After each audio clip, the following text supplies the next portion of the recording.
Fish curry masala, ಧನಿಯಾ, ಇದು ಹಲ್ದಿ, ಇದು ಅಚ್ಕಾರದ ಪುಡಿ, ಸ್ವಲ್ಪ ಕಲ್ಲುಪ್ಪು. ಕಲ್ಲುಪ್ಪು ಯಾಕೆಂದರೆ ಇದು ಬೇಗ ಬಾಡಿ ಹೋಗ್ತದೆ. ಅದು ಇವಾಗ ನೋಡಿ ಲೋಳೆ ಲೋಳೆ ಬರುತ್ತೆ ಬೆಂಡೆಕಾಯಿ, ಮತ್ತೆ ಅದು ಹೇಗೆ ಕಡಿಮೆ ಆಗ್ತದೆ ಅಂತ ನೀವೇ ನೋಡ್ತೀವಿ.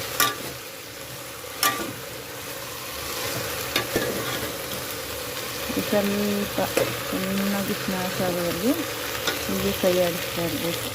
ಇವಾಗ ಟೊಮೊಟೊ ಹಾಕ್ತೀನಿ. ಅದು ರಸ ಎಲ್ಲ ಫುಲ್ಲು ಹೋಗ್ಬಿಟ್ರೆ ಅದು ಟೇಸ್ಟ್ ಎಲ್ಲ ಇರಲ್ಲ ಅಲ್ಲ, ಹಾಗಾಗಿ ಇವಾಗಲೇ ಫಿಶ್ ಕರಿ ಮಸಾಲ, ಇದು ಧನಿಯಾ, ಇದು ಹಳದಿ, ಇದು ಮತ್ತು ಖಾರದ ಪುಡಿ ನೋಡ್ಕೊಂಡು ಹಾಕ್ಕೊಳ್ಳಿ. ಯಾಕೆಂದರೆ ಕ್ಯಾಪ್ಸಿಕಮ್ ಸ್ವಲ್ಪ ಖಾರ ಇರುತ್ತೆ ಅಲ್ವಾ, ಹಾಗಾಗಿ ಸ್ವಲ್ಪ ಕಡಿಮೆನೇ ಹಾಕಿದ್ದೀನಿ.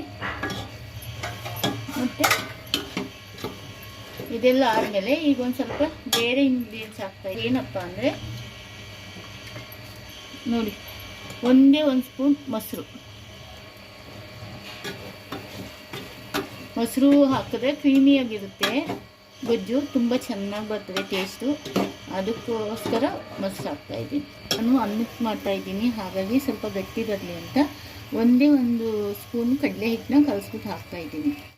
ನೀವೇ ನೋಡಿ, ಇವಾಗ ಸ್ವಲ್ಪ ಕೂಡ ಲೋಳೆ ಲೋಳೆ ಬಂದಿಲ್ಲ. ಸೂಪರಾಗಿರೋ ಕ್ಯಾಪ್ಸಿಕಮ್ ಟೊಮೊಟೊ ಸಾಂಬಾರು.